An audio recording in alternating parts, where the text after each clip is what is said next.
Ku hendak bernyanyi bagimu selama ku hidup, ya Allahku. Aku hendak bermazmur bagimu selagi ku ada. Inilah yang ku renungkan setiap waktu, nyanyian pujian dan pengagungan kepadamu.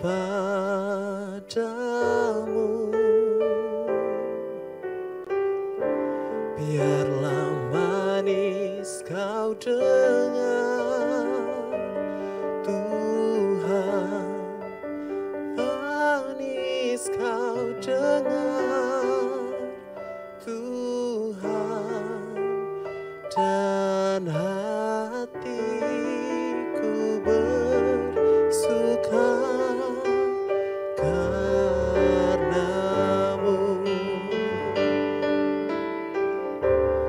Inilah yang ku renungkan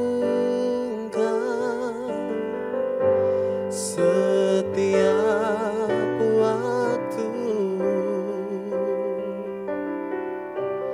nyanyian pujian dan pengagungan kepadamu.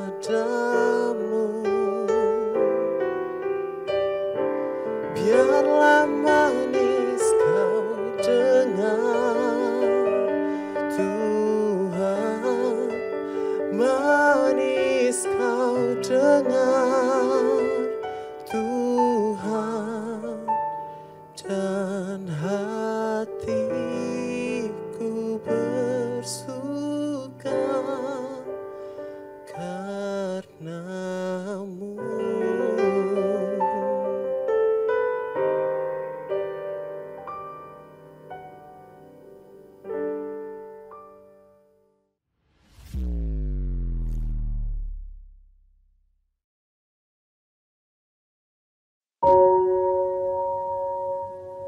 Shalom saudara-saudara yang dikasihi oleh Tuhan. Hari ini kita akan belajar dengan kebenaran firman Tuhan. Tapi sebelumnya itu mari kita satu dalam doa, kita berdoa. Bapa, di dalam nama Tuhan Yesus, terima kasih Tuhan untuk kebaikan Tuhan, untuk kasih sayang Tuhan. Hari ini kami ada semua karena Tuhan. Dan hari ini Tuhan kami akan belajar tentang kebenaran firman-Mu Tuhan. Pakai hamba-Mu yang tidak ada apa-apanya Tuhan, biarlah Engkau semakin bertambah, hamba-Mu semakin berkurang. Di dalam nama Tuhan Yesus Kristus, hamba-Mu sudah berdoa mengucap syukur. Haleluya. Amin. Kita akan belajar firman Tuhan pada hari ini, dan tema yang akan saya bagikan kepada saudara semua adalah just do it, lakukan saja. Mari kita buka Alkitab kita di dalam Kejadian 6 ayat 13 sampai 18. Berfirmanlah Allah kepada Nuh, aku telah memutuskan untuk mengakhiri hidup segala makhluk, sebab bumi telah penuh dengan kekerasan oleh mereka. Jadi aku memusnahkan mereka bersama-sama dengan bumi. Buatlah bagimu sebuah bahtera dari kayu gofir. Bahteranya itu harus kau buat berpetak-petak dan harus kau tutup dengan pakal dari luar dan dari dalam. Beginilah engkau harus membuat bahtera itu: 300 hasta panjangnya, 50 hasta lebarnya, dan 30 hasta tingginya. Buatlah atap pada bahtera itu dan selesaikanlah bahtera itu sampai sehasta dari atas, dan pasanglah pintunya pada lambungnya.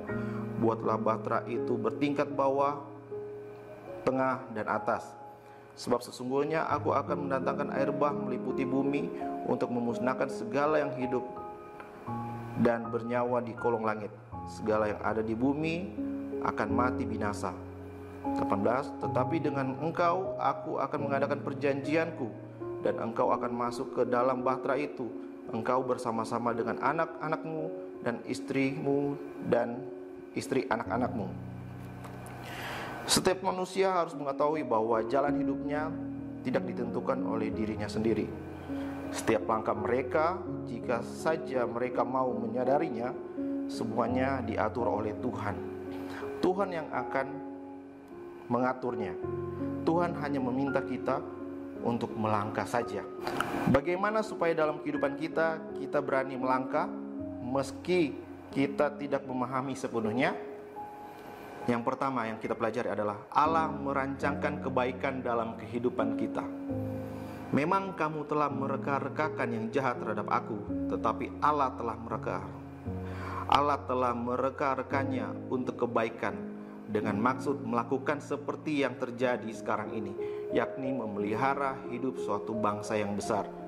Itu terdapat di Kejadian 50 ayat 20. Yusuf dapat melihat sebuah rencana Allah yang indah dalam kehidupannya dan keluarga mereka. Meskipun apa yang dialami Yusuf nampaknya kurang baik dan bahkan tidak dapat dikatakan sebuah tindakan kejahatan. Dalam kehidupan kita saat ini bisa saja terjadi kita sedang menghadapi sebuah permasalahan yang berat, merasa diperlakukan tidak adil, dicurangi, dan bahkan tidak diperlakukan secara baik, namun diperlakukan secara buruk. Tetapi mari yakini bahwa Allah telah merancangkan sesuatu yang baik dalam kehidupan kita. Yang kedua kita pelajari adalah Allah menuntun hidup kita. Alkitab berkata di dalam Mazmur 37 ayat 23, Tuhan menetapkan langkah-langkah orang yang hidupnya berkenan kepadanya. Ketika Tuhan mengatur hidup kita, kemana Dia mau membawa kita, kita harus siap dan tanpa kemarahan. Terkadang kita diizinkan untuk melewati pergumulan yang curam, tetapi itu Tuhan izinkan supaya Allah menyelesaikan pekerjaannya dalam kehidupan kita. Alkitab banyak memberikan contoh bagaimana Allah menuntun setiap orang yang beriman kepadanya, seperti Abraham, Nuh, Elia, Musa, dan sebagainya. Meskipun pada awal Allah menuntun mereka tidak dapat memahami, tetapi semua itu berujung pada kebaikan. Yang ketiga yang kita pelajari adalah tetap memiliki keyakinan dan kepercayaan. Kita harus punya keyakinan dan kepercayaan bahwa ketika Allah menyuruh kita melakukan sesuatu, sekalipun itu terlihat sesuatu yang berat, sesuatu yang tidak mungkin yang kita lakukan atau yang kita kerjakan, yang pasti Allah menyatakan bahwa kita pasti bisa melakukannya bersama-sama dengan Tuhan. Kita harus tetap memiliki keyakinan yang teguh kepada Tuhan, karena Allah selalu setia kepada janjinya, dan Dia tidak pernah mengecewakan orang yang sungguh-sungguh berharap kepadanya. Kita harus tetap memiliki keyakinan kepada Allah, karena Allah selalu setia kepada janji-janjinya, dan Dia tidak pernah mengecewakan orang yang sungguh-sungguh berharap kepadanya. Disitulah iman kita kepada Allah. Keyakinan kita kepada Allah membuat kita melangkah dengan penuh dengan sukacita yang daripada Tuhan. Sekalipun kita tidak mengetahui sesuatu yang ada di depan kita, pengetahuan kita terbatas, tetapi dengan keyakinan kita kepada Tuhan Allah kita, kita sadar bahwa Allah tidak terbatas.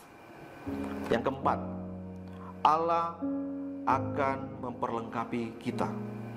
Dalam awal kepemimpinan Musa, ia merasa tidak yakin, dia ragu akan kemampuannya, tetapi Allah meyakinkan kepada Musa bahwa dia atau Musa tidak sendiri, ada Tuhan bersama-sama dengan dia.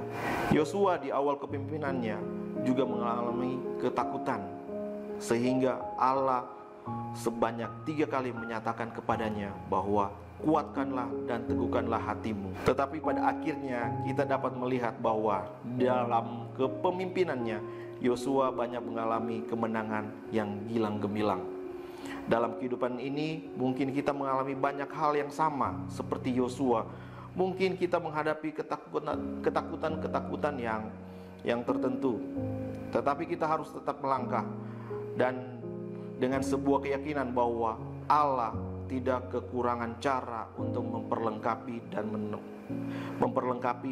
dan memampukan kita. Hari ini kita belajar untuk berani melangkah dalam segala keterbatasan kita. Ada 4 hal yang kita pelajari. Yang pertama, Allah merancangkan kebaikan dalam kehidupan kita. Yang kedua, Allah menuntun hidup kita. Yang ketiga, tetap memiliki keyakinan dan kepercayaan kepada Tuhan. Yang keempat, Allah memperlengkapi kita. So, jangan takut untuk menghadapi apapun yang Allah minta kita kerjakan. Memang pada dasarnya kita harus hidup karena perkataan Allah. Jangan pernah lari. Ketika Allah memanggil, ketika Allah memerintahkan kepada kita untuk melakukan segala sesuatu, Dia tidak pernah meninggalkan kita. Dia membuat kita mampu untuk melakukannya dengan sempurna. Amin untuk firman Tuhan. Mari kita satu dalam doa, kita berdoa. Bapa, di dalam nama Tuhan Yesus Kristus, terima kasih untuk kebaikan Tuhan, untuk kasih sayang Tuhan. Kami mau belajar untuk hidup, bahwa kami harus mempelajari bahwa Allah merancangkan kebaikan dalam kehidupan kita. Allah menuntun kehidupan kita, dan ajar kami untuk tetap memiliki keyakinan dan kepercayaan kepada Tuhan. Allah memperlengkapi kita, karena kami yakin dan percaya bahwa Tuhan tidak pernah meninggalkan kita, dan Engkau Tuhan yang selalu menuntun kami Tuhan. Terima kasih Bapa untuk firman-Mu Tuhan. Kami yakin dan percaya bahwa firman-Mu Tuhan itu tertanam di hati kami, bertumbuh dan berbuah untuk hormat kemuliaan bagi nama Tuhan. Terima kasih Tuhan. Inilah doa kami. Di dalam nama Tuhan Yesus kami sudah berdoa mengucap syukur. Haleluya. Amin. God bless you.